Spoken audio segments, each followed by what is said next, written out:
சனி பகவானால் யாருக்கெல்லாம் நன்மை ஏற்படும் தெரியுமா? சனி பகவான் என்றாலே ஆயுள்காரகன், தொழில்காரகன். இயல்பாகவே கடினமான உழைப்பாளிகள் யாரையுமே சனி பகவான் அதிகமாக சோதிப்பதில்லை. ஒருவருடைய ஜாதகத்தில் சனி பகவான் வலிமை பெற்றிருந்தால் அவர் நீண்ட ஆயுளுடையவராக இருப்பார். அதிலும் அவர் சுபமாக வலுத்திருந்தால் பொன், பொருள், பதவி, பணம், அதிகாரம் என அள்ளி கொடுத்து விடுவார். பொதுவாகவே சனி கொடுத்தால் எவர் தடுப்பர் என்ற பழமொழி வழக்கத்தில் உண்டு.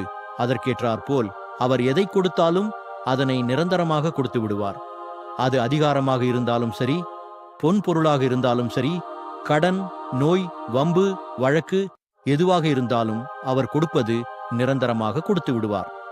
ஒருவருடைய ஜாதகத்தில் சனி பகவான் தசை நடத்துகிறார் என்றால் அவர் 19 ஆண்டுகள் தன்னுடைய லக்னமாக இருந்தாலும் சரி, எதிரணி லக்னங்களாக இருந்தாலும் சரி, அவர்களுடைய பாவ புண்ணிய அடிப்படையில் சரிசமமாகவே நடத்துகிறார். இதனை தவிர்த்து கண்டகச்சனி, அஷ்டம சனி, ஜென்ம சனி, லாபசனி என 12 ராசிகளையும் தன்னுடைய ஏதோ ஒரு கட்டுப்பாட்டில் வைத்திருப்பார் சனி பகவான்.